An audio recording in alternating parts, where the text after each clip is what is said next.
You are now live. We are now live. Now finished, so put on our mask. And committee, we're gonna do our best. It is that time of year. I'm going to be called across the hall for a health and welfare bill. It's in a PROPS that they want to talk to them about. So we're gonna keep working. We did the first, just kind of walk through what we had done to S53. Thank you, Senator. We're meeting again on Thursday, and I think we, as a committee, probably need to talk before we get into any real negotiations on that one. And today, we are going to try and do 489, this miscellaneous provisions affecting health insurance regulations. And this one is the merged market. And I'm gonna bring this up. And it's been a while since a whole week since we took this up. You say is the merge market, this is where folks would have us add it? Yeah, well, we separated the markets because of the federal enhanced credits. And they have not been renewed. Originally, the bill said that if they weren't renewed, everything ended June 30th, the end of the fiscal year. We were asked to extend that as long as possible because there was a good chance the feds were going to do something. The small group market has, the small group market has saved, is it $18 million? They've saved a lot of money in their rates. And to remerge them is a good chance it would cost them, but it will also cost the independent, or the independent market or individual market. And we had extended it to September 1st, I believe, hoping to wait as long as we could to let the feds act. We have been told, but we haven't done anything, that the feds have said, no, it has to be early August. So basically we could extend it a month and get in, but that's where we are. We're trying to decide what we should do in the face of this federal lack of action. And also, I mean, the merging and unmerging of these markets has been almost an annual event forever. It is a frequent source of discussion. So Yeah, we haven't merged or unmerged, we do talk about it. Is that what you mean? they are unmerged presently. Yeah, And if the feds do not extend those benefits, they will remerge yes. the end of June. Actually, we need, I guess, to clean up the September 1st, if the feds have said too bad, too late. So we need to make a decision about that. And then there have been requests to just leave them unmerged for another year and let it play out, or but it's getting to be a little bit like a tennis match, and these things are getting bounced back and forth. So I've got Sean Sheehan from the Agency of Human Services. And Sean, I think we wanted you to talk to us a little bit about this. And anyone else that wants to talk, just let us know. Right now I have Sean and I have Chair Mullen on the agenda, but anyone else who thinks we're missing something is free to chime in. We had heard from Sean previously, I don't know. Yes. Chair was able to stay with Okay, I mean, we can switch that if you think. No, it no, might be I'm assuming Chair Mullen has a lot going on. Chair Mullen, would you like to speak first? I don't think you need to change your agenda for me. I was prepared to listen to everything that Sean has to say. I always learn a lot from him. So, but I don't think that there's a lot of new news here. So unfortunately, Okay, it's whatever your preference is. okay, Sean, why don't you refresh our memories? What, I guess we're trying to figure out the impact on either one of these groups if we merge or unmerge them. And the question, I guess it's beneficial to the small group to be unmerged.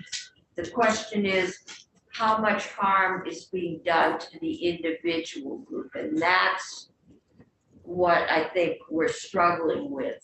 And if you could help us with that, or Ina, or Yeah, absolutely. I'm happy to help. Sean Sheehan, who's at Agency of Human Services. As you know, I'm joined by my colleagues, Emily Brown from Department of Financial Regulation and Ina Backus from the Office of Healthcare Reform. As you know, I was in a couple of weeks ago to talk after Blue Cross Blue Shield of Vermont had proposed a permanent merging of the market. Had come to say that it was our position. We were opposed to that position. We didn't think the market should be permanently unmerged at this time. However, we did think you were saying permanently unmerged, right? that was Blue Cross's proposal that we were asked to come in and testify on. We opposed that position, but we did express support for continuing the unmerging of the market for one more year for 2023. Given the points you just referenced, Madam Chair. As part of those questions in my testimony, we talked about the numbers of people who were impacted and the dollar values involved. And I was asked to come back to elaborate on those. I shared the health insurance map that DVHA puts forth that has numbers, and I sent over to Faith. I don't know if you can put up. I just had 4 slides, so it can be short, but it may be easier to look at numbers. Can you share screen with us? Yep, I can do that here. Checking out.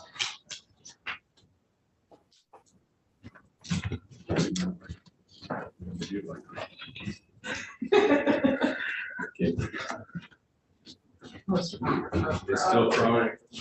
Yeah, we do have your handout, Sean. Okay. You can maybe Great. post it, but I think it's easier if we all see it on the big screen.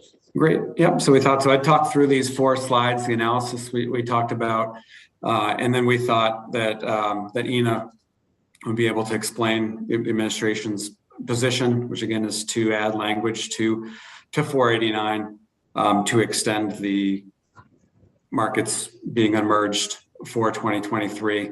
As you noted, Madam Chair, that language has to be addressed either in that regard or else moving that trigger date to a closer date that would align with what's permissible from the feds. So we'll speak to that, and Emily is certainly on hand to answer any questions you have about market structure or the logistics or any other piece of this. Jumping into this analysis, into your questions, I think it's helpful to set the context. Really, in that last conversation, testimony, the committee had a lot of talk about the potential volatility of premium rate shocks from 2022 to 2023. It's certainly a very real issue, and I think it's important to break out the 3 sources of those potential rate shocks because they're distinct. And the populations that they'll impact are different. Some populations are impacted by some of these and protected from others. The first one, as you've noted, is if Congress fails to extend the ARPA subsidies. It's uncertain. There's certainly a lot of advocacy going on by the Vermont delegation and others push for that extension. As you all know, it's hard to take away a benefit after it's given, and certainly our hope is that and with the support of the administration and the delegation and so forth, they will be extended, but that is a question mark. And of all the possibilities of volatility in the aggregate sense, it's certainly the biggest for those more than 23,000 Vermonters who tend to be middle income, lower middle income, just over of the more moderate incomes, people who are subsidized. The second component is what you're talking about here, and that we're talking about is regarding the decision to remerge or to extend the unmerged markets into 2023. So if the markets were to be remerged, then regardless of what happens to the ARPA subsidies, premiums would increase for those over $40,000, over 40,000 members of the small group plans by an aggregate of nearly $18 million, as that previous testimony discussed. If the ARPA subsidies end, then remaining unmerged would increase premiums by about $2 million for about 3,500 Vermonters who are subsidized now, but incomes would be over 400% FPL, so they wouldn't be subsidized without ARPA. And then the third, wild card, which I won't speak much about, certainly not my area of expertise. I only know what I've heard in the news, but a lot of talk of inflation, a lot of talk of increased healthcare costs, health system costs. If gross premiums increase significantly for 2023, then obviously that would be passed on to both small businesses as well as unsubsidized individuals. So I think those are all the potentials for 2022 and 2023. To break down that same information as far as the people who would be impacted, I took these populations. I have a question, Sean. Absolutely. So before you go to the next slide, and perhaps the following slide answers this. I'm struck by the third bullet under number 1. So who are those 23,000 Vermonters? Yeah, that's a great question, and probably is a great segue to the next slide. If you want me to speak to it in there, and if I don't address it, can. Okay, I'm also curious. That's the first time I've seen $45 to $80 million. Sure, yeah, absolutely. That's the amount of the ARPA subsidies from the American Rescue Plan Act. Senator Pearson, Over I and have to above. go across the hall. Senator Pearson is in charge until Senator. No, don't try to be in charge. Yeah, the amount of that, the $45 million subsidies is, 45 million is roughly the additional subsidies that Vermonters got from the American Rescue Plan. So people who were already subsidized, people who had incomes up to 400% FPL and were getting subsidies under the Affordable Care Act, which on this slide show up as the roughly 19,500 Vermonters who were getting tax credits under the Affordable Care Act, as well as those roughly 3,500 Vermonters whose income is over 400% and are getting subsidies under the American Rescue Plan Act.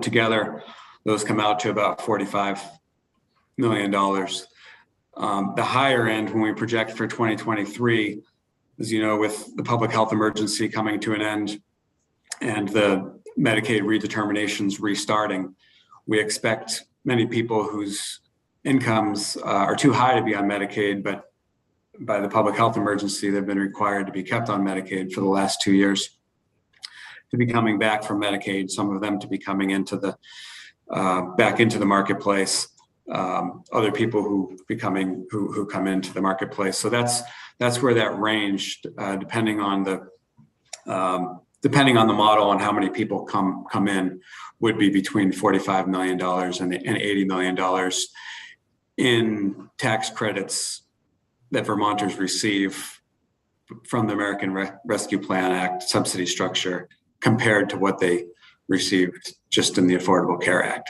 So that's what that figure referred to.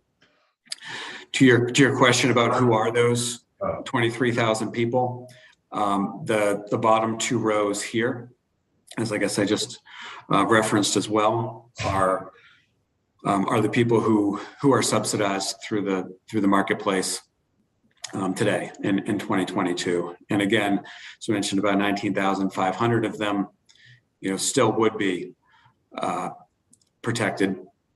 And so looking across, if we kind of start from the bottom, since we instead of going top to bottom, it may be easier to go bottom to top since we were there.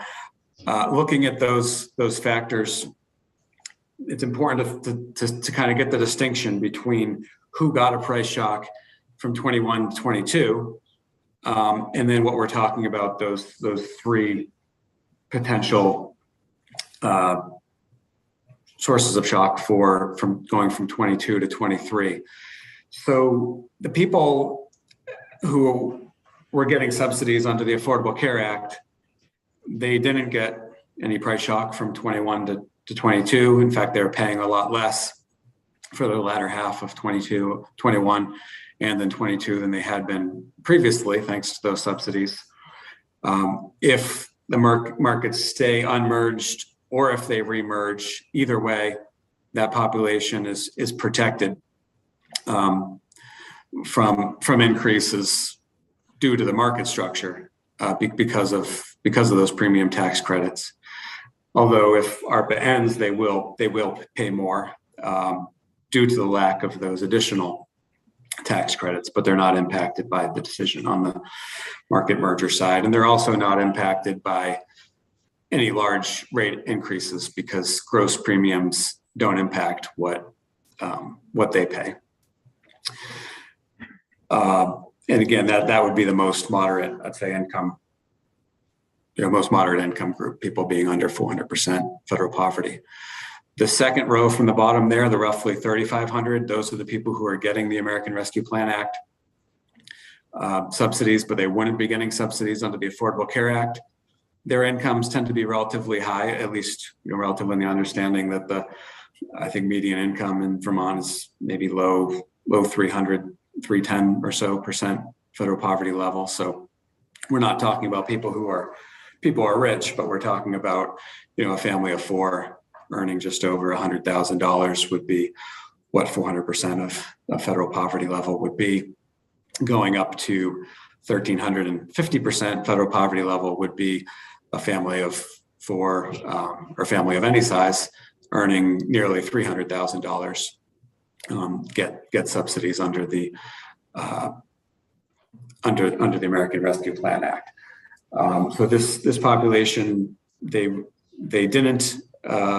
weren't impacted by the unmerging because they were protected by the American Rescue Plan Act subsidies, is the unmerging last year that happened.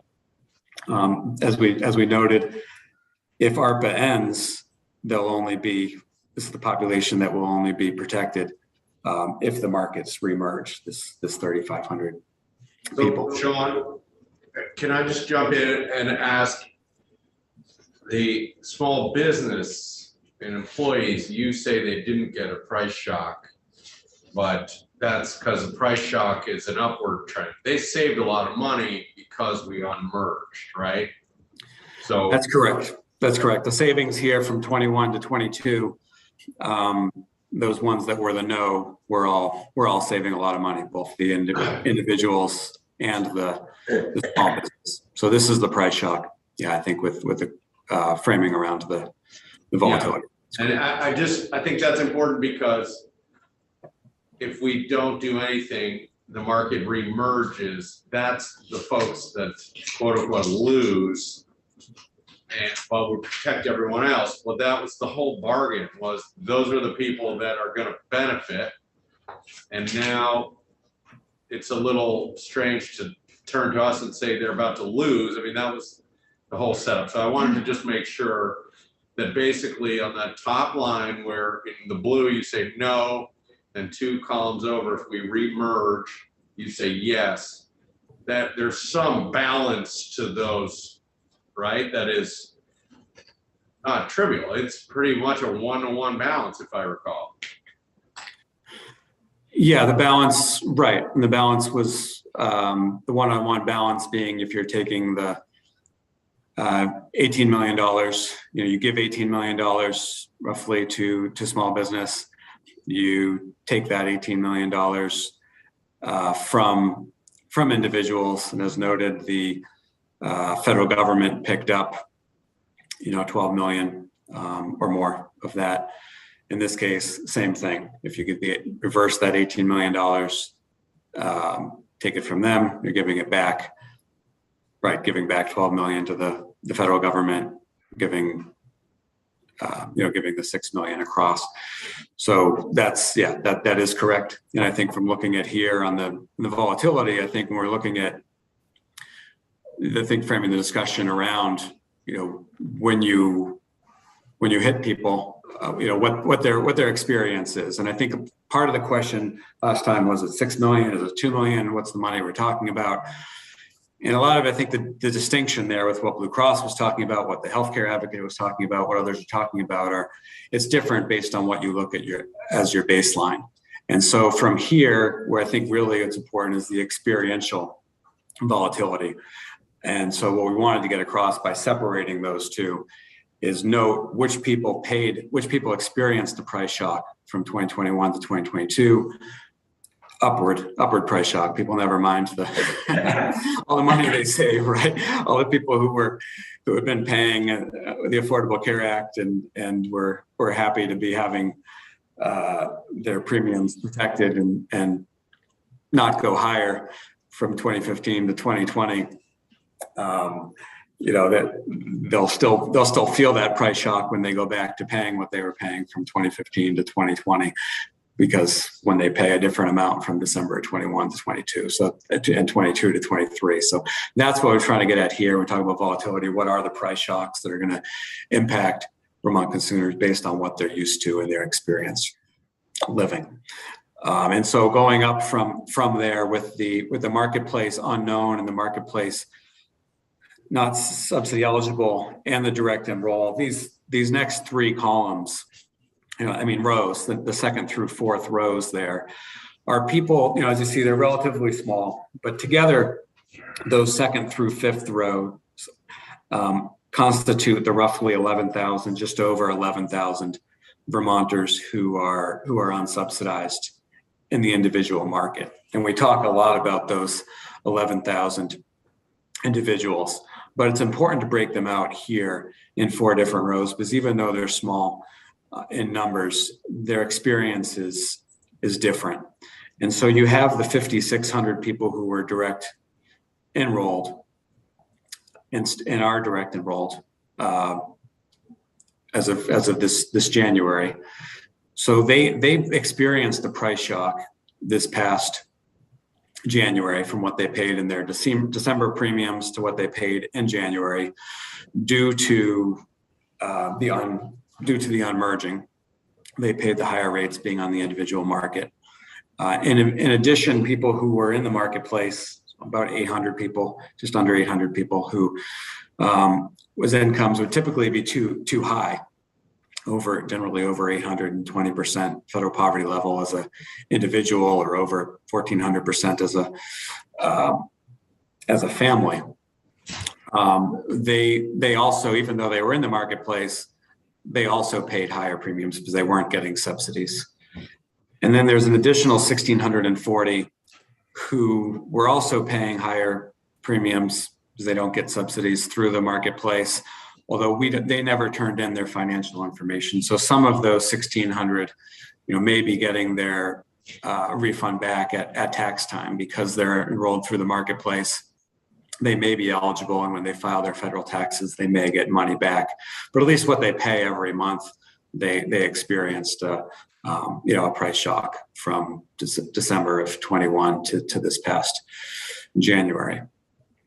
And then the fourth group, the top group there, the largest group by far, the over 40,000, small business employees and their family members. Those are the folks who didn't have a price shock, as Senator Pearson noted. They actually had savings from December of 21 compared to January of 22 in each month here. And they, if the markets stay unmerged, they obviously don't have a price shock this coming December to January. They would continue. If the markets remerge, they would have a price shock. As noted, it would be on balance what they had saved this past time, and they wouldn't be impacted by whether the American Rescue Plan Act is extended or not, but they would be subject to the other premium rate increases. So at the bottom. So I'm looking at the 3 yeses that were subject to rate shock in 21, 22.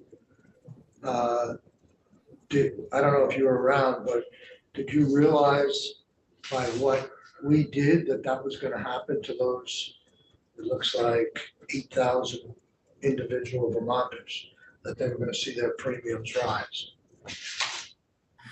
You're saying last year in the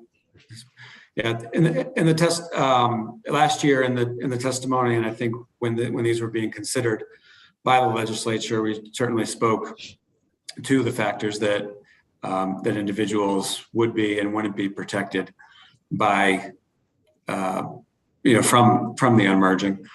And I think we didn't know the number was going to be 8,000. That this 11,000 population always been largely a black box. As you see even here, we know the income of 787 of them. The people who are direct enrolled, we don't know, and the insurance issuers don't know as well. And also the 1,640 people who are enrolled through the marketplace through that, what we call the short form, the form without financial assistance. We don't know their income. So we did know, and we talked a lot last year about people who were impacted by the family glitch, which we haven't talked about here. Fortunately, the federal government is coming out. The Biden administration did come out with a proposal and a proposed rule that the family glitch should be addressed for 2023, which is positive. And so some of that proportion of those people in the marketplace not subsidy eligible, some of those 787 may be protected. And when the family glitch is fixed for 2023, some of them will get subsidies, potentially some of the folks in some of the other buckets as well. It's possible people, who chose not to direct enroll, who chose to stay direct enrolled, that was the reason. But from that standpoint, certainly looking at income data for Vermont, we thought more people would come over from direct enroll. We did work with the issuers, both Blue Cross and MVP, know that they sent out multiple communications by mail and email, did phone call surveys, attestations to make sure their members understood the subsidies and the benefits from coming over into the marketplace.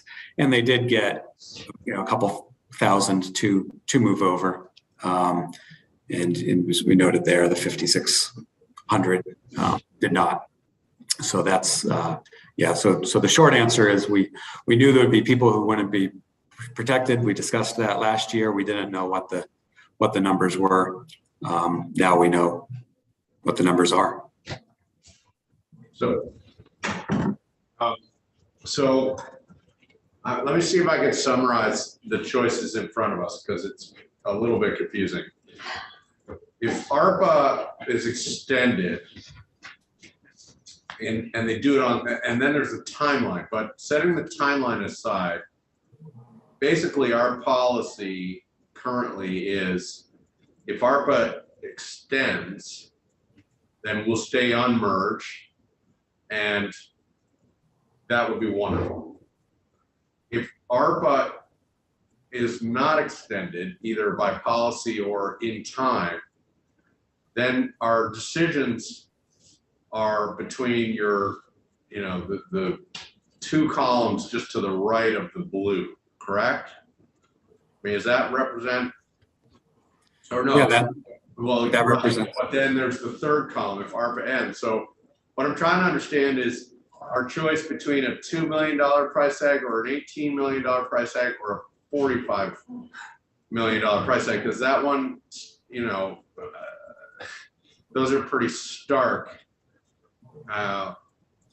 So, Yeah. you know, in a way, they're between 18 and 45, but 45 is a bit of a gamble, and so you sort of have to decide you want 2 or 18.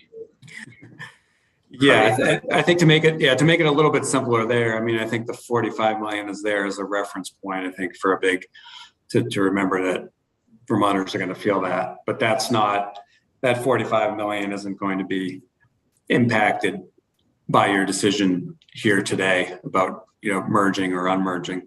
The decision here today is with the merging and the unmerging goes back really to the discussion around that $18 million and the $6 million and the $2 million, I think were the questions that were being talked around and discussed. And without having the numbers in front, I think we're a little trickier to understand. And what the difference there, I think, when Blue Cross was talking about, you know, a $2 million, or if you did something for the people that would be paying $2 million more in 2023 compared to 2022, what we're talking about there is that first green column. And so those are the percent of the population, you know, if ARPA ends, again, if ARPA is extended, then that's 0% of the population, and nobody pays more in 2023 than they did in 2022 due to the market structure. If the markets remerged, then as discussed, that, you know, nearly $18 million small business employees and families and employers pay, regardless of what happens with the American Rescue Plan subsidies. And then the $4 million to note, to bake in, is that from December of 21 to January of 2022, those 8,000 or so people in rows 2 through 4 paid a collective $4 million. Well, not for the month. Over the course of 2022, they're paying $4 million more than they would have if the markets hadn't unmerged. So by that same way, going back, if the markets are remerged, you're taking $18 million away from the small business employees and families, and you're giving $6 million to those 4 columns, which would amount to a $2 million benefit, or a $4 million benefit to the people who had been paying $4 million more. They'll see their premiums go down from this December to next January. Not overall, if the insurance issuers' rates are approved to go up, but at least due to the market structure, their premiums will go down for $4 million, and then the other $2 million would be people who are held harmless. I was doing all right till we got to the 4 million, and now I think it's the 4 to the intersection of the 4 and the 2 at the bottom is 6. yes. Yeah, that's correct. Right. So the four people who already had their price, they got their price shock 5 months ago. The other 2 million are the people who would pay more if the markets stay unmerged and ARPA ends. So the 2 million, this is super confusing, Sean. This was supposed to help make this easier.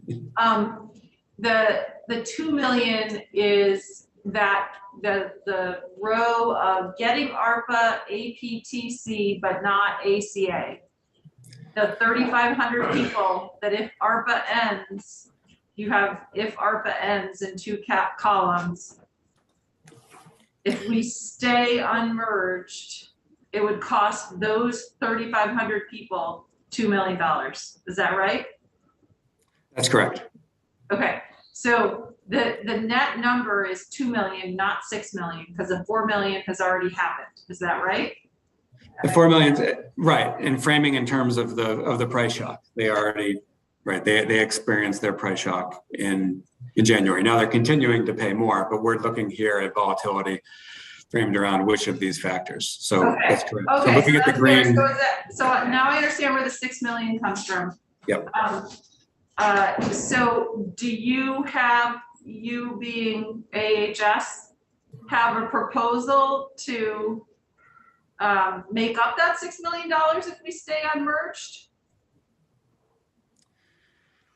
I think from the standpoint, and I'll let, maybe it'd be best if I finish, I'll just show the last 2 slides and then can let Ina and others So speak. the income level that would pick up the additional money is the 400 to 100, no, is the 400% to 1,350% of federal poverty? The ones that say no next to them? That's correct, right. So they're roughly people, for a family of 4, that's between $105,000 and Yes. $297,300. Yes, and the ones that say yes, are they the ones that have already taken the hit? Yeah. Correct. The price shock last. They got current the year. price chop this year. But they'll continue to have the higher They rates. will have the higher rate, plus we will pick up the relatively high and the moderate. Yeah. All right. Well, the moderates won't, they're already under 400, so they're covered either way. They're Okay, protected either way, yeah. The And the one- reason we talk about 6 million, Madam Chair, is the current year cost Yes. people 4 million. yeah, That's the Yeah. 4 I million. got that. And And we're that'll gonna add cost them two. 4 million next year, plus if we unmerge. Yeah, so I can do 4 plus 2. Yeah. Well, I think- Well, it took us an alarmingly long time to get there. It's following the lines on the chart, okay. Yeah. So okay, And if I could show one more, I think the one piece here with the incomes, and note that there were a lot of conversations about the income levels on the individual market, because we know that, and they're broken out, and they're things we've been looking at for the last 8 or 9 years and testifying each time. I think one piece to point out is with the small business employees and their families, at least in the testimony and discussion last time, a couple of weeks ago, I heard some of the conversation about, well, why do people choose, they have employer-sponsored insurance, why do they choose not to, take that employer-sponsored insurance? And I think that's the piece to think about, that it's all income. So people who are getting the employer-sponsored insurance, they're people at 150% of the federal poverty level, and they're people at 1,500% of the federal poverty level, kind of all lumped into that one row. Did you intentionally use the chair's name for your example? I did not. I apologize. That hadn't occurred to me. I did actually I chose it because it started with the letter A, and I originally were going to do a couple examples, and Bob was going to be B and Charlie for C, but in the interest of time, I only did one, so it coincided with the chair's name. we will not bias my decision. Right.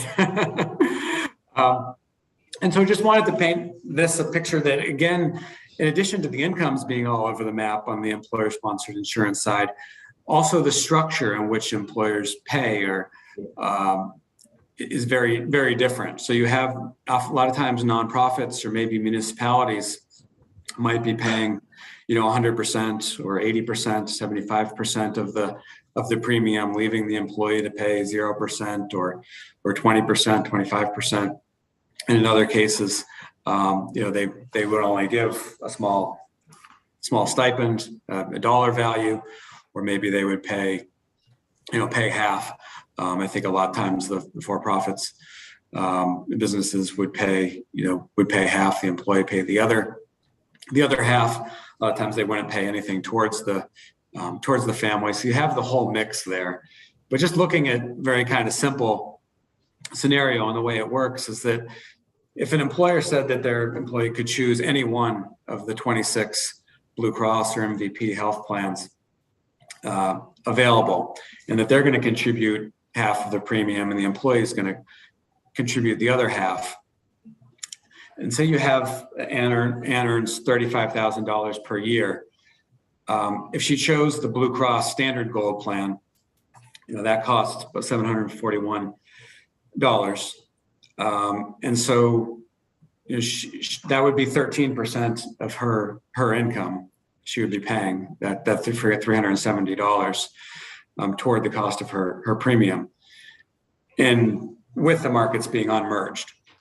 So if the markets were still merged this year in 2022, her plan would cost $40 to $50 more, meaning her employer would be paying $20 or $25 more per month and should be paying $20 to $25 more per month. And so, it's a piece when we look at of people of these same income levels and people being under 400%. She's somebody who, if she wasn't offered employer-sponsored insurance, should be able to get that same Blue Cross Gold plan for $189, which would just be 6% of her income. Or she could choose a bronze plan that would have a zero premium, through the marketplace. Again, there's the test of people whether they can come through the marketplace if they have an offer of unaffordable insurance, but by the federal test of what's deemed unaffordable, that would need to be not more than 9.32% of her income.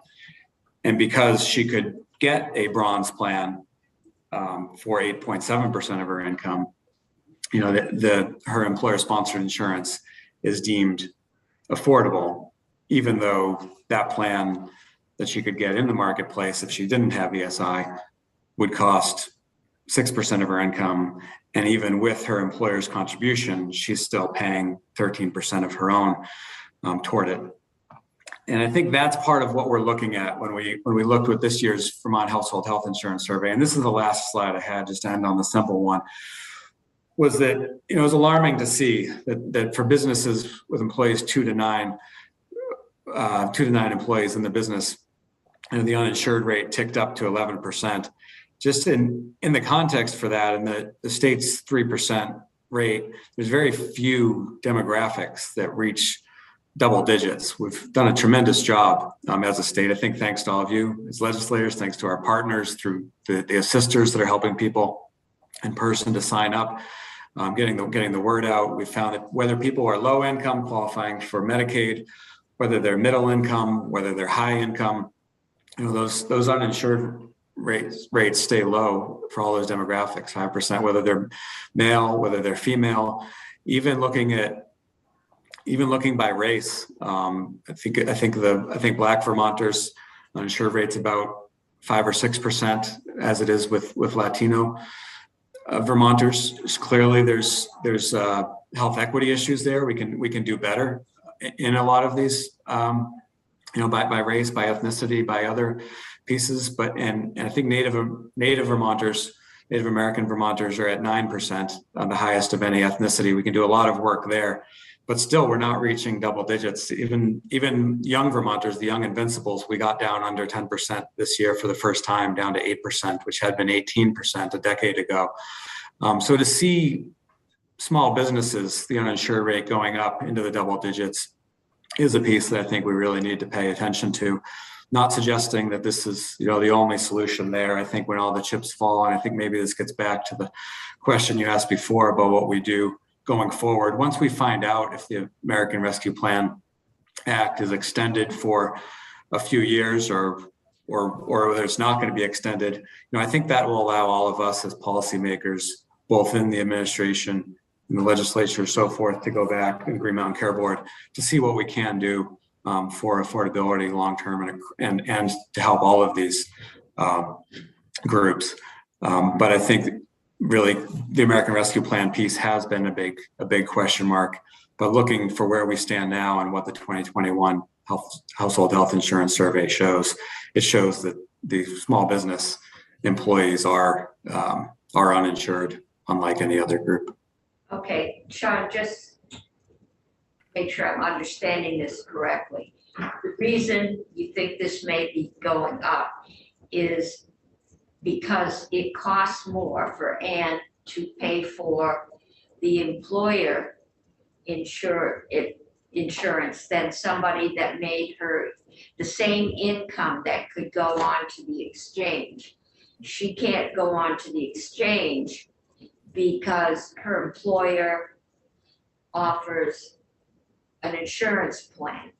And so if she can't afford that plan, and there are probably people in the business that are making more and can't afford it, then her only alternative is to be uninsured. Is that what I'm hearing? It's the employer plan or nothing.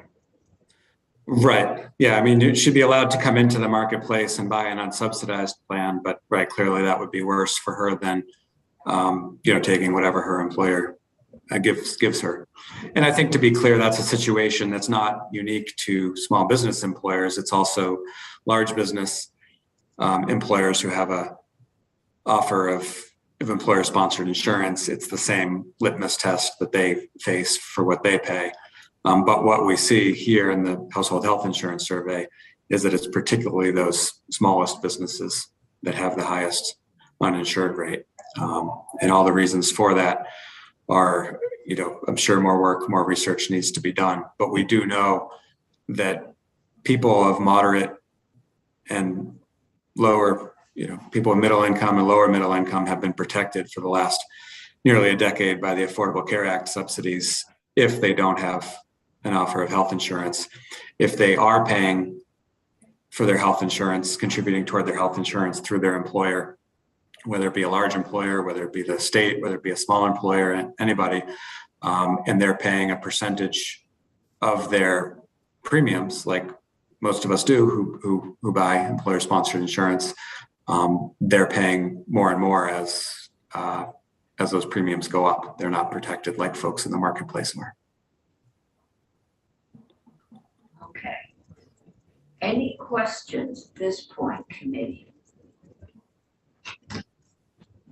Okay, thank you, Sean. I think we will go on to Chair Mullen. Thank you, Chair Cummings, and member of the committee. For the record, Kevin Mullen, Chair of the Green Mountain Care Board. And I'll start with the standard disclaimers that I'm speaking as one member of the board and not as an official position of the board, but I'm here to strongly oppose any efforts to permanently unmerge the markets. And the reason for that is I don't think that we have sufficient data at this point to make that decision. So I'm glad to say that my testimony will not be in contrast to what you just heard from the administration, because I clearly heard Sean say that this was strictly for 1 year as more information was gathered. To go back to the history, when the exchange was first set up, there was opposition to having a merged market, and that opposition has never left. The theory behind the merged market in the beginning was to have a sufficient sized risk pool to make sure that a subset of Vermonters would not be paying extremely high premiums. And so I wish that we had better news from Washington, but the news that we're continuing to hear at the board with our monthly meetings with the staff from the delegation is that there really hasn't been strong momentum yet. And I know that others believe very strongly this is going to happen. Common sense would tell you that it should happen, that these advanced premium tax credits get extended, but we all know that common sense and decisions in Washington are not always aligned. This was part of the Build Back Better initiative that did not succeed. And my understanding from staff members from the congressional delegation is that the talks on an alternative proposal to Build Back Better will commence once they come back from their 2-week break that they're on now. So in short, I don't think I have much to add that Sean hasn't already highlighted. one thing I would point out though is that I do think that we, and when I say we, I mean all of us collectively failed in our outreach last year to get more people who were direct enrolled to take advantage of the credits that were available to them. We got less than a third of those that could have gotten a little bit better deal, but didn't. And so we probably should learn from those lessons that,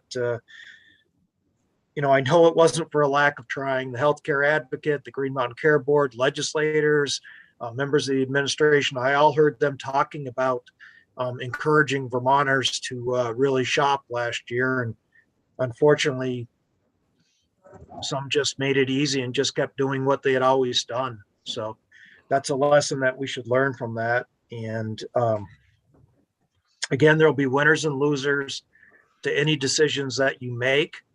And I'm very grateful to the legislature for not going forward with the language that had been proposed at the budget adjustment time that would have held the decision out till September 1st, because we confirmed that we did not have that latitude, and that probably August 1st was the latest that if you left it open for someone to decide, and I believe the most recent iteration was for DEVA to decide. But I think what you heard from DEVA today is just a simple request to extend it for 1 year. And hopefully by next year, you will have much better information and can move forward with, a very thoughtful approach going forward. Senator Hardy has a question. Thank you, Madam Chair. Thank you, Mr. Mullen. So I just want to clarify, you said 1 year, and we did it for 1 year already. We made that decision last year. So are you saying that your position is we should do it for another year? Or is the year we already did the 1 year you're proposing? And if it's the former, I think, the go ahead with another year, which would be 2 years, do you have a proposal for a revenue source or a way to make up the difference for the people who will be as you say, the quote unquote losers? So actually, we came to the legislature back in January and asked for you to come up with a revenue source to try to do that. And there didn't seem to be any interest. There didn't seem to be any interest on the legislature's part to come up with a few $1 million to try to make sure that nobody lost. So we're here today, and what I'm saying is that I believe that Sean has made a compelling case why to extend it for another year. But anything beyond that, I think it would be very premature to go with what the business community had recommended, which is the permanent unmerging of the market. So that's my position. It's not that I'm saying that it should be remerged this year because of all the uncertainty. I still have to believe, if I were to bet, that Washington would somehow come up with the premium subsidies, but you're gambling with other people's money, and that's not the appropriate thing to do. But I do think that the net loss to Vermont, as Sean just pointed out on those charts, makes it so that you're in a bad situation where you have to make the best decision. And I think a 1 year decision is the right way to go. So it's a 2 year decision though, just to be, Well, one more year. 1 more year. Yep. Yeah. It was very clear to me that despite everybody coming to a kumbaya last year saying that it would quickly revert back if action wasn't made in Washington, I never really believed that everybody would have that kumbaya moment and stick with it. And as you can see, they haven't. There was a quick move to try to make it permanent very early in the session. And I'm glad that that didn't happen. And I'm hoping that you won't allow it to happen now that it's a permanent decision. I think what I'm hearing is that one of the goals in the insurance market is to have it as predictable and to avoid the sharp ups and downs, and that we did this last year, that the major hit was last year, so it's already been adjusted for with people. That this year, there's still a pretty good chance the feds will get around to it, but it might not be until election day. You know, and if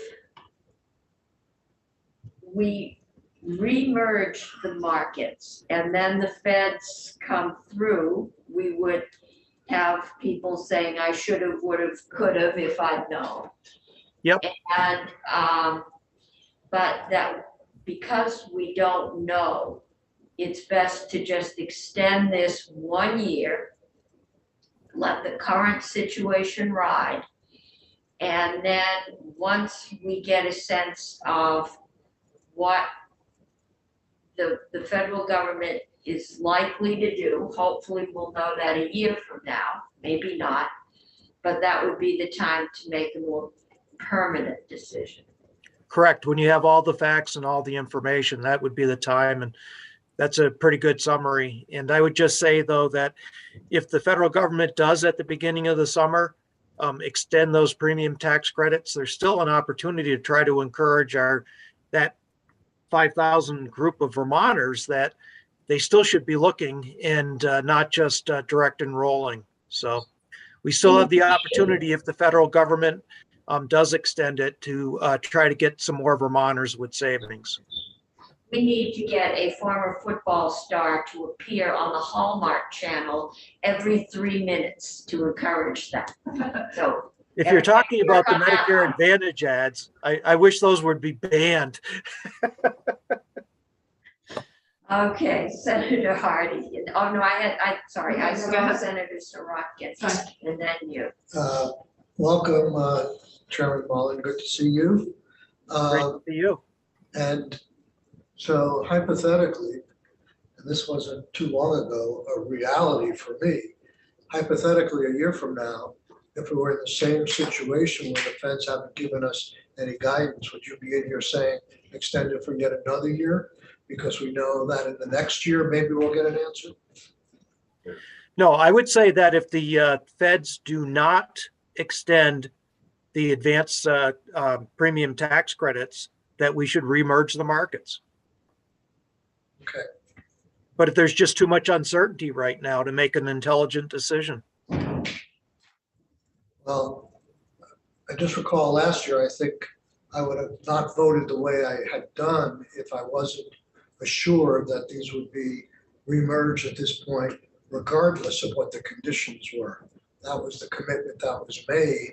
And for some to come in halfway here and not only say extend it for a year, but make a permanent merger in the light of the facts, I feel like there's been a curveball thrown here. I do have one question in all seriousness is, you probably recall, and a lot of us do, and I don't say this pejoratively, but the whole concept of Metascam, you remember Mike Hall would always come in and say, grow your own food.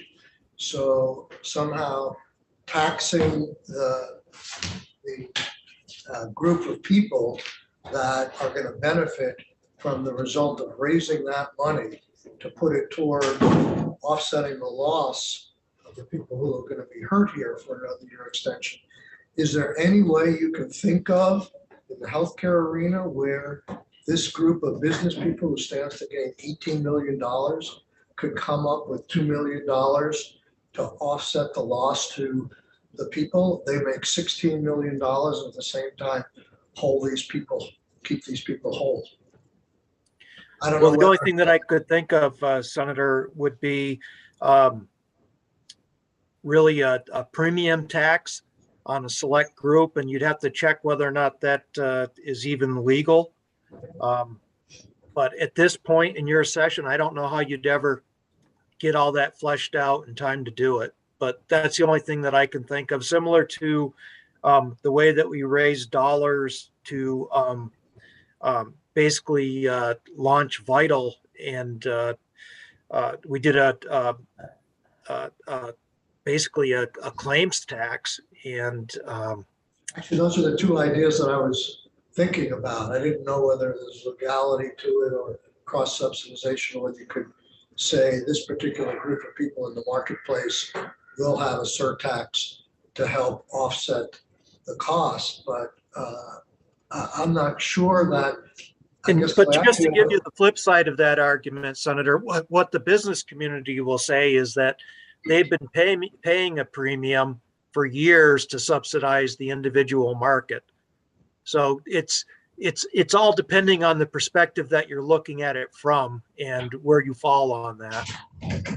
Right, but I think that ship sort of has sailed in the sense that you've already said that the market should be remerged if we can't get these premiums. So I think that decision has been made for the reasons you gave about the small numbers that we wanted to bring these folks together. I mean, I just feel that there's a lot of stake. I don't want to see $16 million lost to our economy here.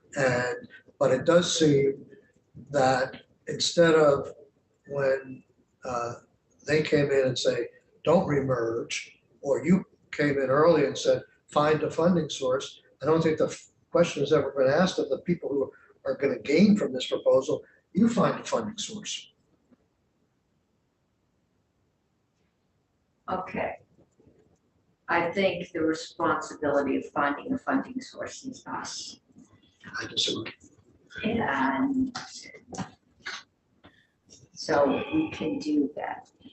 Okay, committee. Other questions for Chair Mullen? Ina, Emily, have you got anything you think might help us? As you've noted, the current legislation is set up so that the markets will be remerged.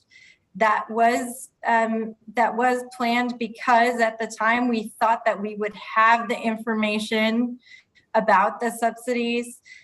We've all acknowledged today that we're not working, unfortunately, with the best information because we do not yet understand whether the subsidies will be extended. And we support the pilot of keeping the market unmerged for one additional year. We do not support a permanent unmerging of the market. However, in order for the marketplace to remain in this pilot structure for another year, the legislation does need to indicate that, because right now, again, it is set to remerge the market. And so if it's helpful, we can provide some language that could support the additional year of pilot being indicated for all of the reasons that we've described today. Okay, so this has to go through as a pilot to see how it works. And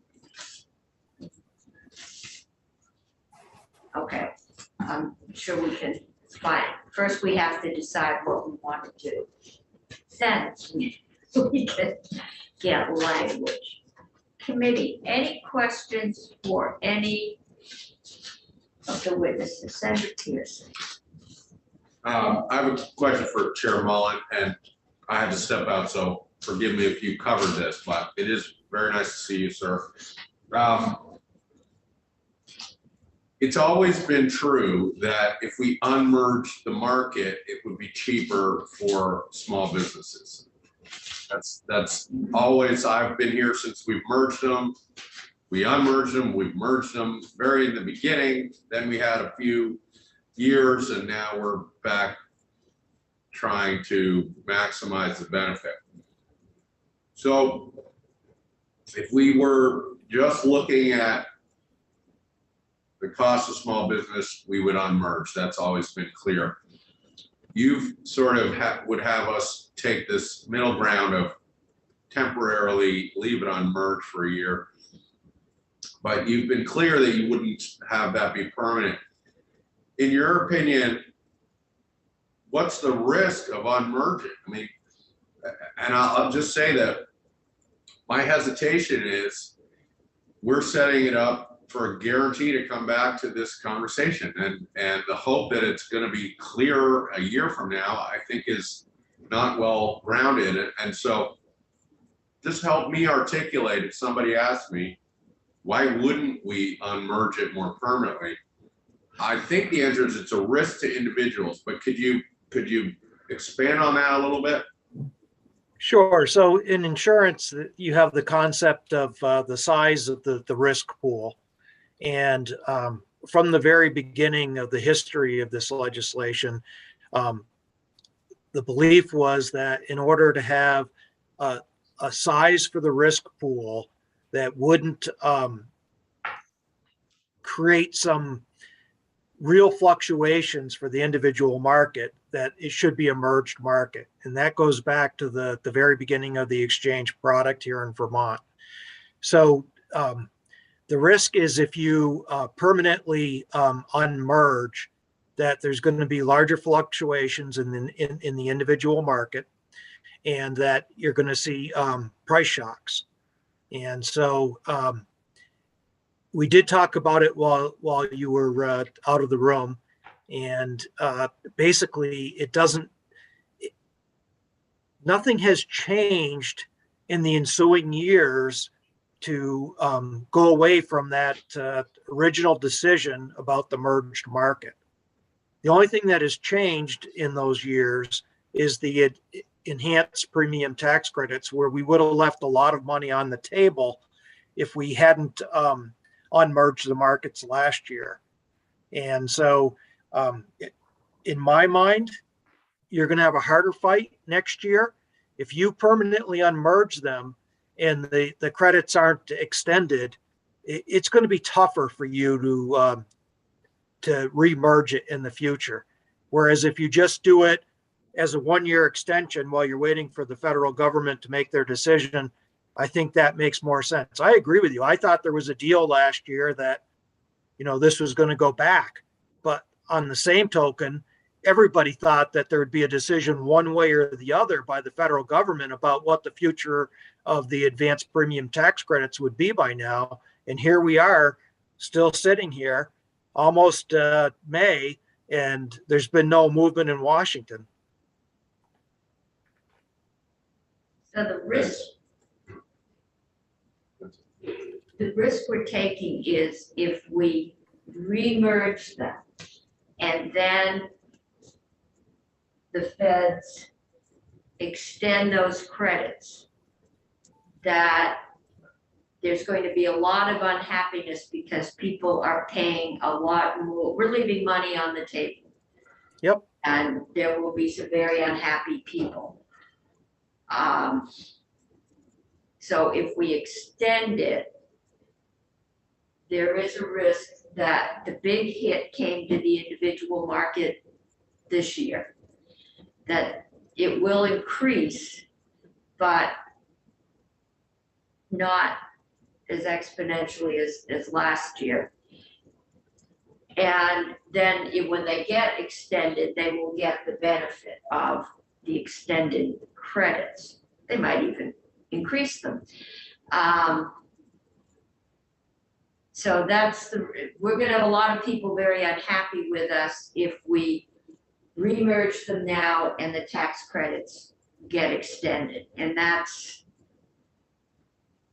kind of Or if we remerge them on August 15th and on September 10th, they get extended.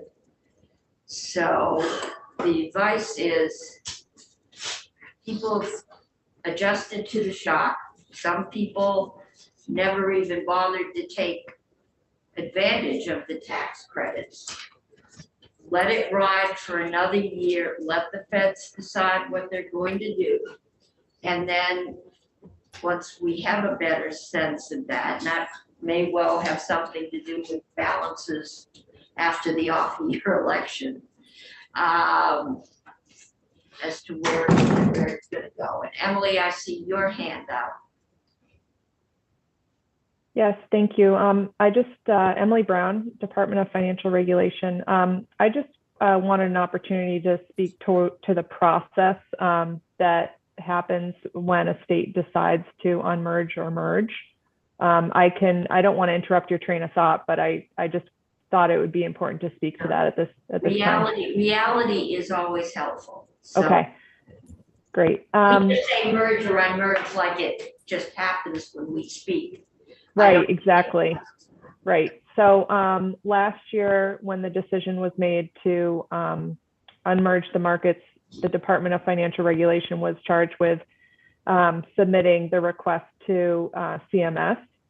And what they do is they require the state to provide an actuarial justification for the state's decision to change their market structure, as well as there is a heavy, what we understand is a heavy IT lift on their side to change their systems to account for how they calculate, I'm assuming how they calculate subsidies and refunds that are required by the payers. So in our discussions a few weeks ago with CMS, they did stress the fact that they don't want states to kind of oscillate between market structures.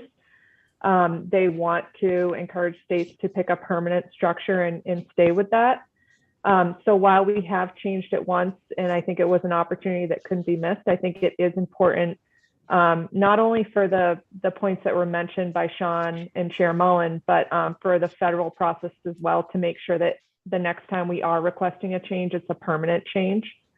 So I think sticking with, as was suggested, the 1 year extension, hopefully then next year we will have a permanent solution that we can all agree upon, and that will be also better for the process that we have to undertake with our federal partners. Okay. Dose of reality. All right, committee, if there are no other questions, it's back to us. I mean, I guess I do have, depending on how you want to look at it, this is a $2 or $6 million hit in order to open this opportunity up for the small business market. Are there any sources of funding that you folks from the administration could point us to, that if we wanted to keep these people harmless, that would have support from the administration, to your understanding? I guess it's a question for Sean and Emily.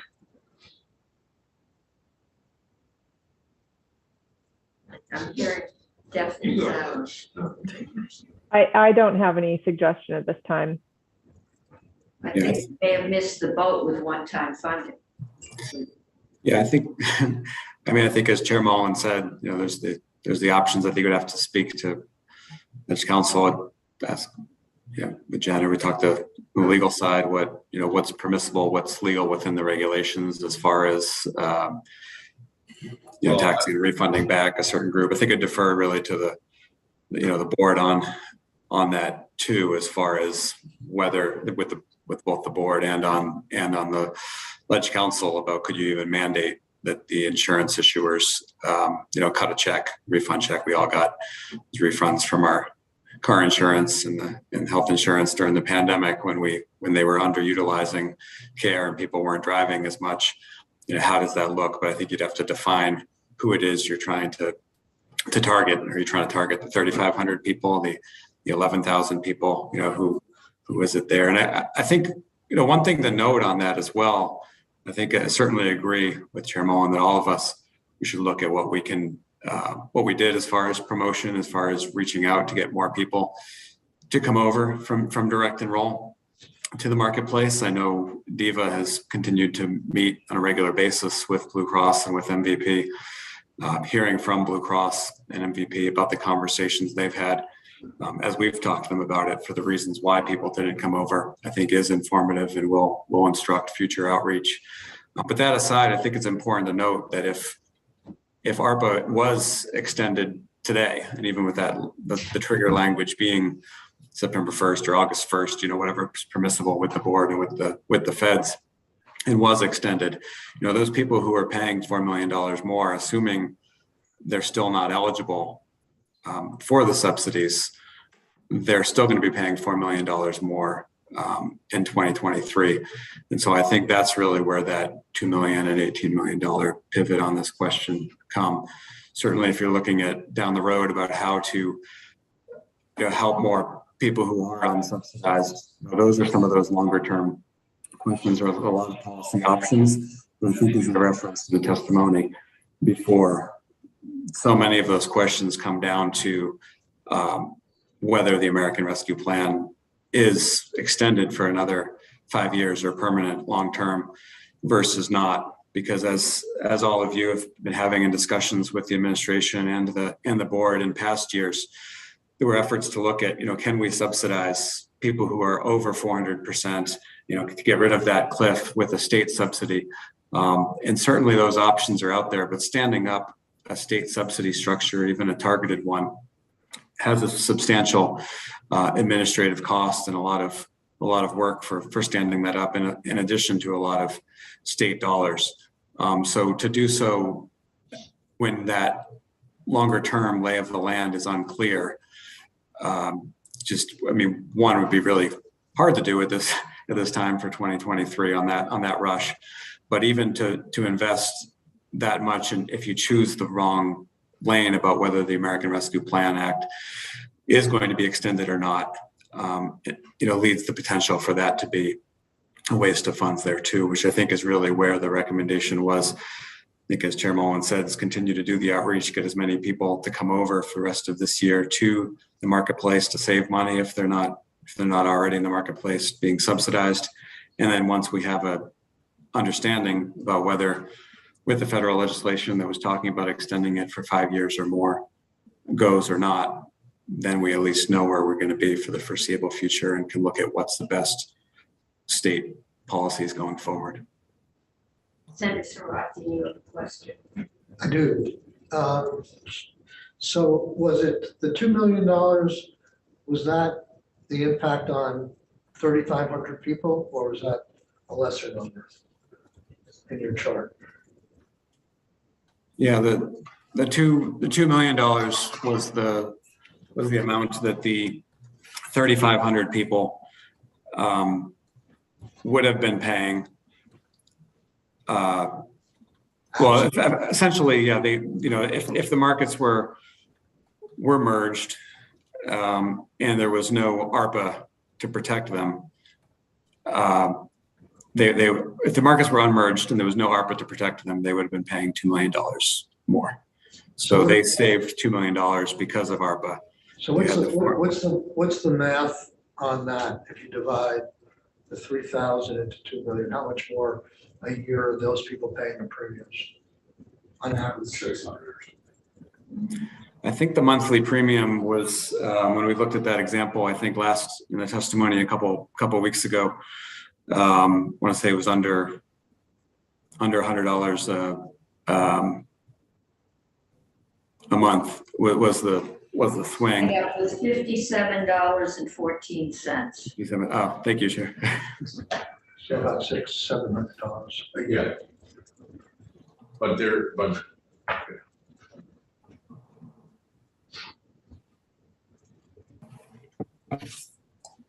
Okay, committee, anything else? I'm looking for my phone charger here. I don't think I've got it. Okay, so any other questions? Okay, if not, it's committee time. Best Good with your decisions. Thank you, Chair Mullen. Thank you, Sean. Everybody. Committee. There are no risk, no. this is a beautiful mulberry bush we have. That's right. We're all dancing around it. And the timing. It's not good. At the very least, we have to change that September 1st date. And we can, sounds like, move it back to August 1st if we choose to say, unless they do something by date certain, we are remerged. if we do that, we know we are going to have some very unhappy people when they could have been paying a lot less if the feds come through. Given that it's election year, they might just come through. Because this helps a lot of people nationwide. And hopefully they will have made up their mind a year from now, either that or we can re-merge them, which will give some heart palpitations in DC, especially if the feds decide they are going to extend this for 5 years and the next year we want to unmerge them. So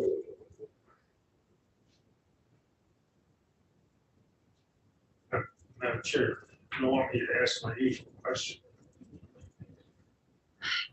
how can an 8th grader play this game? No, would we be having this discussion if we had a national? No, we would not, but as long as we are not willing to pay 50% of our income in taxes, we are not gonna have a national healthcare system. So we have what we have. We do what Florida does and don't say healthcare. Okay, this is not helpful, Senator Dunt. Well, we do this, around the Mulberry Bush, where we march the 10,000 soldiers up the hill and march them back down again. And one year we merge, and the next year we unmerge, and Well, I we think, spend 3 or 4 days discussing it. well, I don't know, Jen, we merged the markets some time ago, isn't that correct? We haven't been merging and unmerging. We may be asked to consider it on a regular basis, but we have left those markets merged for as long as I can remember. Jennifer Garby, Office of Legislative Counsel. Yes, you merged them for 2014. That's when you did away with the separate. So I think you passed the legislation in 2011 or 2012, but it actually took effect in 2014, and you have not unmerged it until this past year. Yeah. And I think that was, my memory, if it's any good, says that there was also the safety net program that was in there from when we did community rating. And the folks in that program were aging and getting to be very expensive. And we made some changes at that time to, I think that's probably one, because I believe the safety net folks were all in the individual market.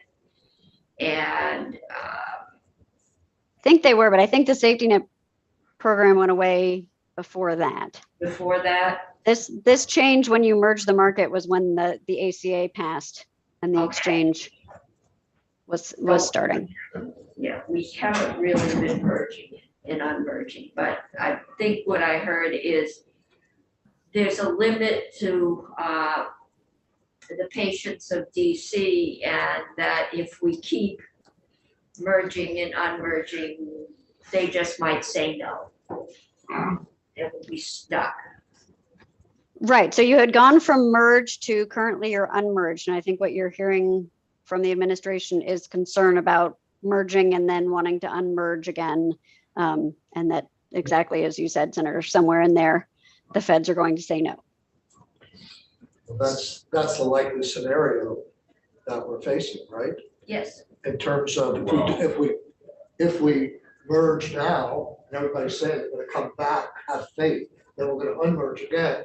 And Yes. they're gonna say, no, we're gonna be stuck with the merge market. Well, right now, we would be re-merging after making it clear we're taking a year off.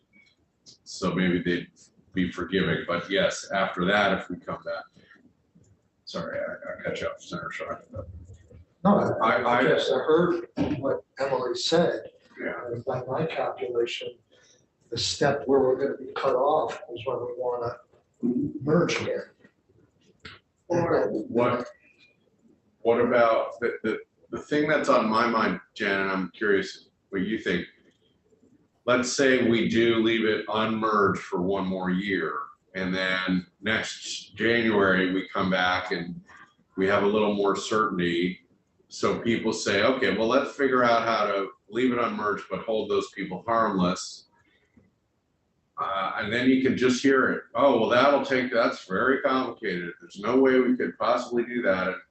So then we'll lose another year. And I'm curious, Jen, if you have any sense, if House Healthcare or others have talked about that, the administration just suggested that was quite cumbersome. And wondering if you have any sense or if we might think about requesting some analysis by January. I don't know. Senate Healthcare has not discussed this. Yeah. So my thought is, and you know my feeling, if I'm forced to vote yes or no, but the middle ground would be either, my first choice would be either having the people who are benefiting by 18 million only benefit by 16 million. And if we can't do that, if you think about it, if we had the time to find 1 year of $2 million and all these tax cuts that we've been doing, we could have found $2 million to offset the loss of $700 each to these people. I always hear about these administrative burdens, but they have a list of 3,000 people. How hard would it be to write one check for an annual premium to those 3,000 people and make them whole? It seems like it's doable in fairness. The other thing I think about is when I look at the 25,000 or 40,000 people who are going to get savings here, their savings, if they had to pay for that $2 million, is going to be a pittance compared to the $700 that these 2,000 people are going to lose. That's fair. That's right. 17. But this is insurance. And we gave away a whole lot of one-time money this year, and it didn't make it in to any of those bills. And I think they've all been voted out. I don't think there's one. We could probably try adding something like this and hope it doesn't get challenged because it's not in any of the bills. But the one-time money has been spoken for. And so the question is going forward. And I mean, insurance rates change all the time. There's no guarantee that you're not going to have to pay more for your insurance. Quite the opposite. Yeah. I've never known a rate to go down. So, if we do this for the small group, what do we do for the large group if their rates go up or down? It's to me kind of a dangerous precedent. Would you have us leave it unmerged, Madam Chair? I think on balance, I think that this is something that the feds have given to people across the country. Some states are more supportive of the exchange than others, but that a significant number of people have been benefiting, and therefore it's like the pre-existing condition.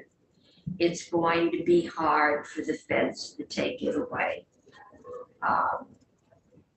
Because they will then raise everybody's health insurance costs. So I think they'll probably come through, but when, I don't know.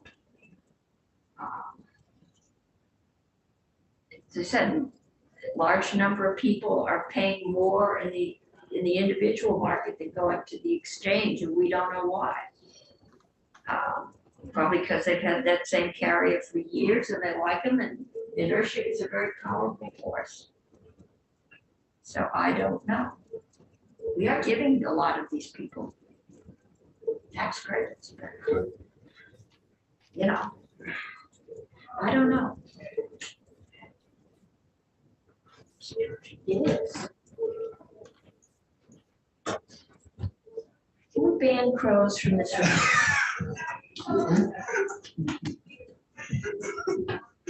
Is it a murder of crows? It is a murder of crows, yes.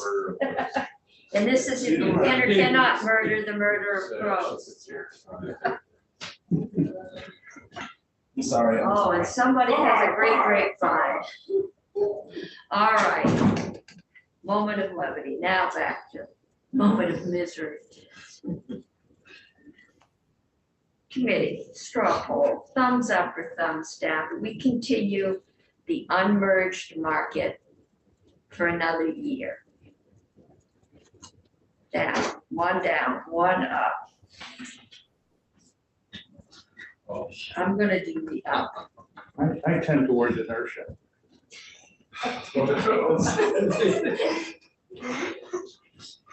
More crows. We're pretty split. I don't know where, I wish Shirley was here, because she's clear thinking on it. Well, we can wait. What else? I think this is it. Jen, what else is in this bill? This is the DFR health insurance housekeeping bill. So there's some stuff on the No Surprise, complying with the No Surprises Act or allowing for state enforcement of the No Surprises Act. Yeah, Some changes around group insurance policies, specifically around the associations and trust plans, and making sure that they are sort of bona fide associations and trusts. The associations being under the former federal pathway, not the newer one that was struck down. And then there is a study on health insurance parity in residential care for children and youth working group to try to get those parties to agree. That's basically it. okay, so it is a housekeeping bill, just like It is a banking housekeeping and bill. insurance this morning. And then the suggestion was brought in, and there was a lot of, there was a chart, I believe by Blue Cross, that said the ones that's really making out if we keep them unmerged, if we merge them, was the federal government, because they didn't have to pay millions. I think it was 21 million. So everyone is saying, or at least the administration is saying, don't do that. It's too soon, and we don't know what this is going to look like a year from now. But that, none of this is on the bill. We can vote this bill out and do nothing, which means that, well, we do have to change that date. Right, there's actually nothing in the bill currently on this merged market idea. You've been having the conversation in here, but there's nothing in the bill. You just took it off. You just took it off the miscellaneous tax. We do have to change that September 1st that we had put into the budget adjustment, because the feds say it's too late. Right, so nothing has passed yet on this topic. It did not pass in budget adjustment. It was in the Senate version, but not in the House version. It was pulled out to So there wait is for more nothing information. in law right now No, if you do nothing, the markets remerge on in- I'm not waiting, but on January 1st. I mean, you know, I the should- plan.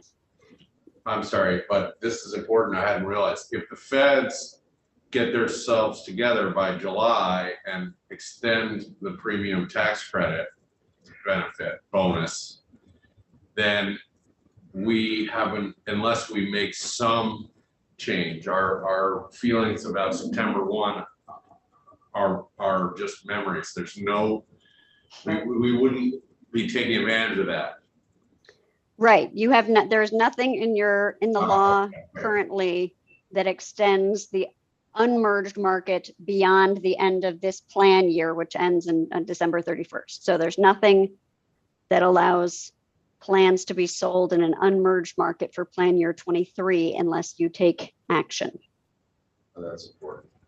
Yeah, I thought that had gone through, but apparently the House. It was in this, right, it was in the Senate side and it was Ed said pulled out in the back House. on that. I mean, because there was no agreement on that September 1st date and the parties wanted more time to talk to the feds.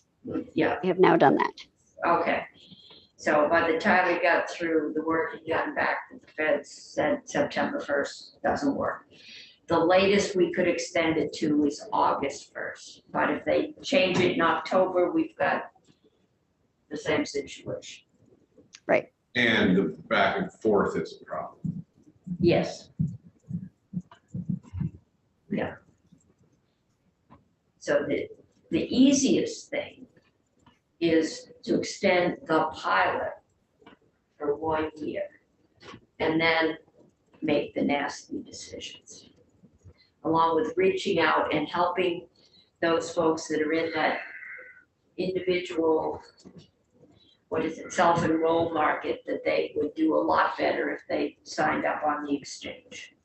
Because they aren't. Well, and getting- that's the right move Yeah. if the feds. Yeah.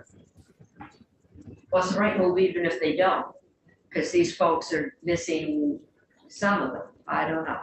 Well, the outreach. Yeah. Yes. Yeah, the outreach. Okay, my sense is I'm not getting a decision out of this committee today. So I'm gonna tell you to go forth and contemplate, but we've gotta get the yield bill out of here.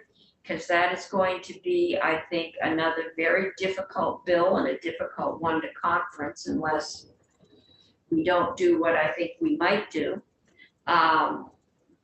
So I'm gonna move us back and take us back to the agenda, and I'm going to assume that everybody has the gubernatorial appointments ready to do. I'm ready. I have mine I think official. I'm ready, 'cause I'm not sure I have mine. I have it. Me, do your notes say I have any? So wait a I've minute. got a peek, hang on. I'm ready. Okay, I have mine. Yeah, I'm ready, Madam Chair. You're ready? Yeah, I don't have Okay, you don't have any. Agreed. Have we done any, why just, Senator Brocky, did you do one? No, No? I don't have any. I have some of the So other. who things, has but not all this of one. these? I have Peter Gregory. You have Peter Gregory. I have Tom Levitt. Who has Fred Baser? Senator Bray. Yeah. The Addison County. Senator Bray has Fred Baser and Riley Allen, and Senator Hardy has Karen Hale and Carolyn Carpenter. Okay. You want me to go get Brett for you? No, we can do that. All right, so I'm gonna do mine. Who is Tom Levitt. He is been appointed to the Vermont Housing Finance Agency.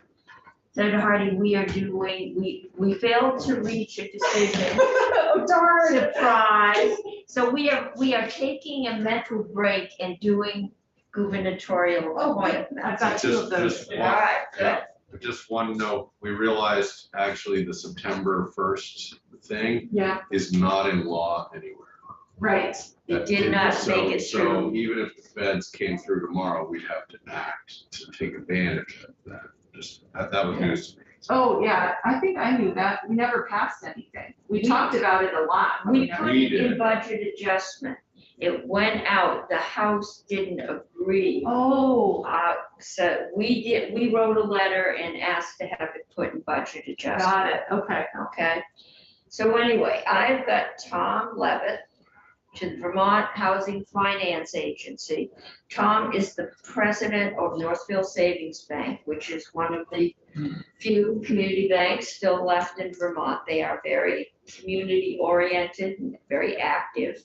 He was nominated in 2017. He became president of the bank in 2014. And he is now the vice president of the board. And he He likes the work. He thinks that VHFA's work in housing is vitally important. He likes the fact that they're very inclusive in their work. It lines up very well with the values of Northfield Savings Bank. And he would like to continue. So with that, I will nominate that move that we approve the appointment of Tom Levitt to the Vermont Housing Finance Agency Board. I'm supposed to keep a record of this, right? Here. Yeah. In favor? Okay, have I seen that as 601? Okay. We'll take that up. We gotta find these in the file. Okay, anybody else got one? I got one. Senator Sirotkin. Peter Gregory is the executive director of the Two Rivers Ottaviche Regional Commission. And full disclosure, he was a longtime client of mine with the planners, but he was one of my favorite clients. And I didn't know what the appointment was for, because it was for the Vermont State Infrastructure Bank, SIB, which provides low interest loans to municipalities and private businesses that partner with governments to build transportation infrastructure using federal highway dollars. Peter is a very deliberate, calm person. I recommend him for everything, but in the course of doing this, I found out he's been chair of this board for the last 15 years. Is that a motion to approve? Yes. Okay, Senator Sirotkin has moved that we recommend the appointment of Peter Gregory to the State Infrastructure Bond Bank. Further discussion? If not, all those in favor say aye. Aye. All those opposed say nay. 601. As soon as Senator McDonald finds us those original sheets, we can take them up. Okay, Senator Hardy, you have two. Yep, I have two for appointed to the VITA board, the Vermont Economic Development Authority. First is Karen Hale, and she is the Executive Vice President of Union Bank in, let me make sure I get this down right. I think it's somewhere in the Northeast Kingdom. Now I'm blanking on where it is. And I think Linden. And she's brand new to the VITA board, more pros, thankfully. And this was happening to the Appropriations Committee too. I'm banning crows from this committee. If you agree to vote the right way, you don't get any message. Oh. I haven't gotten a message yet. You're Lamoille. hopeless. Lamoille is where it is, sorry. Yeah. Pardon? No, Don't give Oh, up. yeah. You gotta give it. Gotta give it to us. Yeah, you have to give them. We just No flyover. complain. No flyover. Okay, so it's in Lamoille. And I had a nice conversation with her a month ago. And she has worked in banking and finance for her entire career. She's a graduate of St. Mike's College. And she and I had a very nice conversation about the role of the VITA board, and I learned a lot about what it is.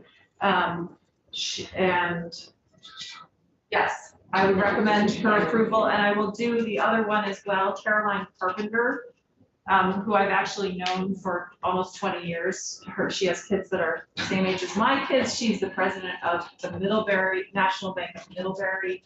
And she also was appointed to the VITA board last summer. And I went and spoke to her in person at the bank.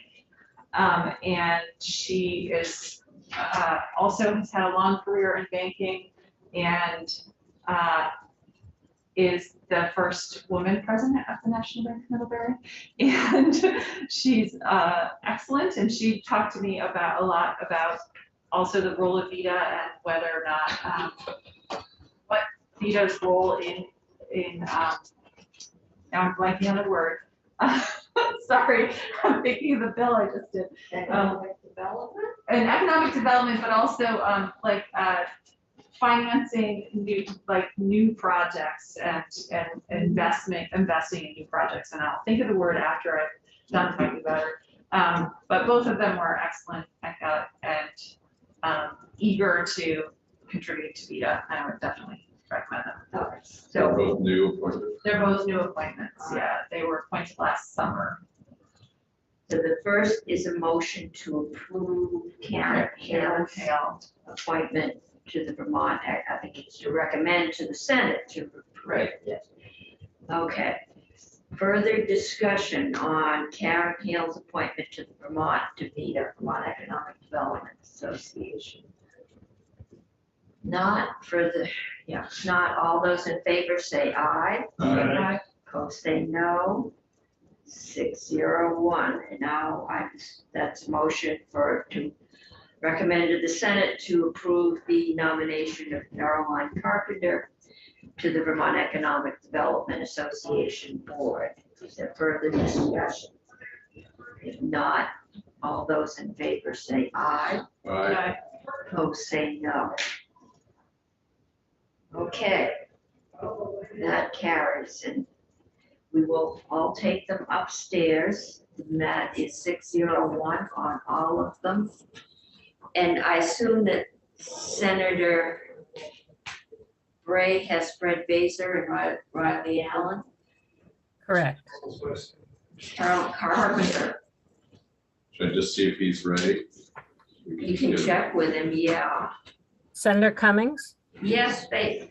The letters are printed to the Senate Finance printer behind Senator McDonald. Wait, I didn't hear you. The door was shutting in here. I just printed the letters to our printer if someone wants to grab them. That will save us a great amount of time. Thank you. Thank you, Faith. So as soon as we find out if Senator Bray is ready to do his, we will either adjourn and we will finish that. Got one here for James Riley Allen. We already done that. He can come and help us. Okay, he is coming to help us with that. James Wiley Allen is, Public Utilities. yeah, that's, Wiley's been around here a long time. Work for us. Yes, he did. Actually, I think he still does. He works for, Harvard. The project, yeah, Public so service. she works for the state. Okay.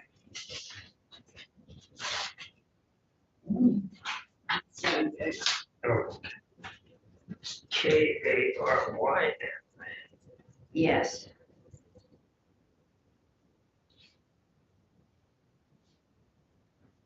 All right. Want to send that over to Senator Hardy? Sign it and take it up. Thank you.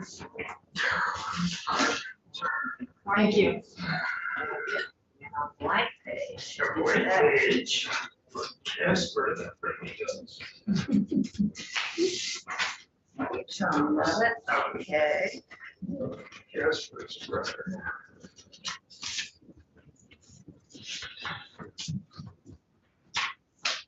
Fred Baser. That's Brace, Chris Brace. We can take these up to the Senate. Peter Yeah, you Gregory. just hand them in and they go on the. I don't know if they let you bring everybody's up at once, maybe they will, because these just go on as a group. There's no. Those are for commissioners. Bray. Those are for Bray. Was this 5-0 or 6-1? 601. They're all 6. 601. Except maybe these next two. Tell me, I don't know. Did you do one before I came back? No. No. You didn't do Peter, I don't think you're here for Peter Gregory. Were you? Who was it? Who did Peter Gregory? I did. Yeah, I was scared. Sorry. I did Tom Levitt. Sure, sure. I'm glad we're so aware of each I other's did not, presence. I was not here for yours. You were not here for mine. So it is 5-0. Wrong client, a hard worker. It's Susan Randolph. Soft Move farther south. Yeah, I was doing the child advocate bill. Okay. I'll go get The you mine. reach out bill is in good shape coming out of the pros. Oh, good. That's Just good. a reminder that you're still on YouTube. I know we are, we are Do we need to waiting. be? Are we, oh, we're waiting for. Thank you, Faith. See if Always helpful Senator when you say that. Bray can- Yes. Remind us. Okay, Senator Bray, if you have yours ready. Yeah, Fred Baser and Fred Baser and Riley Allen. I don't have that. Oh, sorry. I thought you meant. to vote on- That will match you up with the rest of those who have reported in the last few minutes. Okay, well, I have mine all in pink ink at the back of an envelope. I can get my Riley Allen information, but I don't have Fred. You want me to do that? Or It's a reappointment for Fred, right? It is. To the Housing Finance Agency. Okay, Bam. what can you tell us about Fred that you want to appoint him? Sure, I mean, so Fred Baser, who he is a financial advisor. He's based in Bristol, Vermont. He's operated a business there for 30 years. He's also a former member of the House, served on economic development, I believe, and had a strong interest in housing, which is part of how he got and did, I think, played a large role in the $37 million bond, $30 million bond that we did like 3 years ago, maybe. Well, so Senator Sirotkin can weigh in. You're going to recuse yourself. Played a role on the House side in supporting the housing bill. So he's also serves on the district commission. He's town moderator in the town of Middlebury, town of Bristol. So I would say, in short, he understands legislation, he understands housing, he understands finance, and he seems well suited to be serving on a housing board. So is that a motion that we approve I the would- appointment? I would Recommend move- consent. I would move that the Senate approve, confirm. How do we do this? We move. We confirmation. recommend that the Senate confirm the appointment, I think is what he said. And none of these people are floor reports. They're all. No, these are all going on and get This voted is as their a rule match. for it right I This totally is it. messed it up. Sorry. Okay. So I'd be moving that the Senate confirm Fred Baser for the board appointment. It's Vermont Housing Conservation Board or Finance Agency. Finance agency. Finance agency. the Conservation Board. That time of year. For the Okay, Vermont Housing and Finance Agency. Thank you very much. okay. Further discussion? If not, all those in favor say aye. Aye. Opposed say no. That carries 7-0-0. We have Riley Allen. So do we need a floor report, Riley, to come to the EUC? Okay. No, this is. Oh. Oh. Are you sure? Yeah.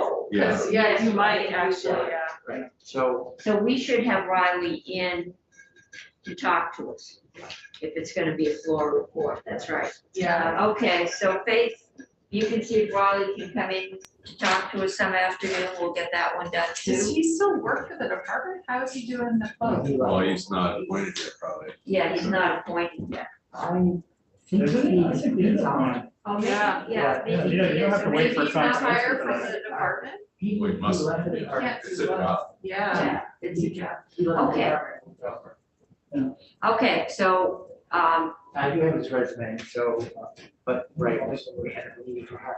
well, he's not chairman of the board, so would we? Okay. Last year we had to put on her board floor report. And I would Okay, see so we will get Lindsay? him in Lindsay, there, yeah, place yeah, I I'm gonna do I've all that. spoken with him. Okay, Yeah, I was planning to do all okay, next week. committee, I think that is it, thank you. Ending